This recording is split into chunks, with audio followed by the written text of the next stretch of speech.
कि वो हमको और आपको अनंत जीवन के देने के लिए, उद्धार देने के लिए, उसके कार्य को खत्म करने के लिए। किसका? शैतान के कार्य को। आज यदि हम बीमार में पड़े हैं तो ये शैतान का कार्य है। यदि हम श्राप में ही जीवन को जी रहे हैं, ये शैतान का कार्य है। यदि हम घमंड में ही जी रहे हैं, ये शैतान का कार्य है। यदि हमें प्रेम ही नहीं है, ये शैतान का कार्य है। परमेश्वर इसलिए आया है कि उन सारे कनेक्शन को यीशु मसीह डिस्कनेक्ट करना चाहता है। जय मसीह की। उन सारे शैतान के कनेक्शन को यीशु मसीह आया कि उसको क्या करे? डिस्कनेक्शन करे, उसको काट दे, ताकि आप पर में फलवंत हो सके। जय मसीह की। ताकि आप पर में क्या हो सके? फलवंत हो सके। बाइबल में लिखा है जॉन चैप्टर 15 में कि जो डाली फलता है उसे वो क्या करता है? छांटता है, और जो डाली नहीं फलता है उसे वो। प्रभु यीशु मसीह को धन्यवाद, उनके मेहरबानी के लिए धन्यवाद, इतने बड़े कार्य करने के लिए धन्यवाद कि शैतान हमारे ऊपर में जो जाल फेंका था, परमेश्वर उस जाल को तोड़ने के लिए मेरे और आपके लिए आया है। यदि यीशु मसीह नहीं आता, शैतान मेरे और आपके जीवन में चोरी करता रहता, घात करते रहता, जख्म कभी नहीं भरता, और आखिर हम नासी हो जाते। परंतु यीशु मसीह इसलिए आया कि ना ही वो हमको चोरी कर सके शैतान, ना ही वो हमारे घात कर सके, और ना ही वो हमारे जीवन को नष्ट कर सके। जय मसीह की। इतना बड़ा उद्धार का योजना से आप और मैं क्यों कर निश्चित रहे, ये बाइबल में लिखा गया है। इतने बड़े उद्धार के योजना से हम क्यों कर निश्चित रहे। ये उद्धार यीशु मसीह मेरे और आपके लिए दिया है, आइए उसे ग्रहण करें,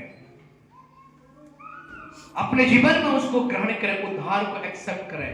क्रिसमस के दिन में आपको ऑल्टर कॉल करता हूं, आपको आह्वान करता हूं कि यदि आपने प्रभु यीशु मसीह को अपना उद्धारकर्ता के रूप से ग्रहण नहीं किए हैं, तो आज वो अवसर है, आज वो दिन है कि आप पिता के साथ में अपने संबंध को सही कर लें। आज वो दिन है कि शैतान के उन सारे नशे यदि आप करते हैं, शैतान के यदि कोई ऐसा कोई षड्यंत्र आपके जीवन में चल रहा है, आप जिसके गुलाम बन गए हैं, परमेश्वर चाहता है कि उस गुलामी से आपको मुझे क्या दे? आजादी कर दे। Praise the Lord. बाइबल में लिखा गया है, अब जो कोई मसीह में है वो क्या है? नई सृष्टि है। मसीह में होंगे तभी नई सृष्टि होगा। एक क्रिसमस हमारे जीवन के धुंधलापन को दूर करने के लिए, उस जो दाग में लिखाता है कि परमेश्वर ऐसे कलीसिया को चाहता है जो ब्लेमलेस हो।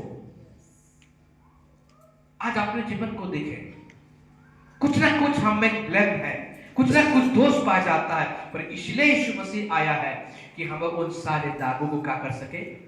मिटा सके। कल्पना करके देखिए, साल खत्म हो जाएगा 5, 6, 7 दिन के बाद, 25/12/25, आज का तारीख क्या है? 25/12/25 दोबारा आएगा।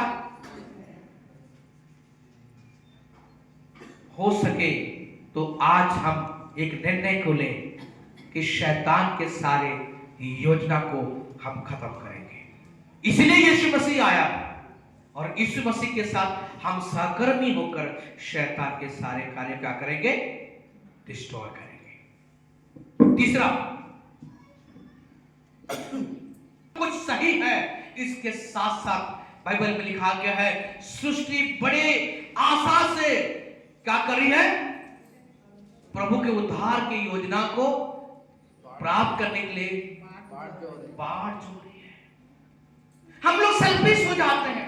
यह हमारे संदेश में ऐसा होता है कि मानव के लिए, कलीसिया के लिए, परिवार के लिए पेट, कपड़ा, मकान, रोटी।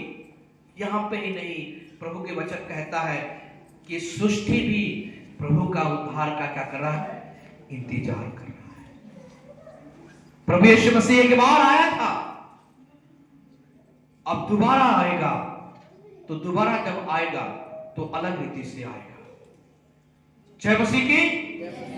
तीसरा बात है कि सृष्टि को बचाने के लिए, मानव जाति को बचाने के साथ साथ परमेश्वर ने मानव को बनाने से पहले उसने इस संसार का क्या क्या है, निर्माण हो गया। उनको दर्द है, इसलिए परमेश्वर ने जमीन को आशीष किया है। इसलिए आपको और मुझे बाइबल सिखाता है कि जिस जमीन पर तू पैर रखेगा वो जमीन मैं तुझे दे दूंगा। इस सृष्टि भी आज करा रहा है, इस सृष्टि भी आज करा रहा है। बाइबल में लिखा गया है कि धर्मी जन की लहू आज पुकार रहा है, जो जमीन है वो पुकार रहा है। बाइबल कहता है यदि तुम नहीं चिल्लाओगे तो कौन चिल्ला उठेगा? आपको मालूम नहीं, मेरे को भी नहीं मालूम है सृष्टि किस लैंग्वेज में प्रभु से बात करता है, पर प्रभु यीशु मसीह ने कहा है यदि तुम नहीं चिल्लाओगे तो ये पत्थर, एक रेवलेशन है। ये सृष्टि भी प्रभु की महिमा करता है। जय मसीह की। ये सृष्टि भी प्रभु की महिमा करती है। यहां तक कि तारा ने पंडित को क्या किया? रास्ता दी। कौन ऐसा, कभी ऐसा हुआ है क्या? लेकिन अद्भुत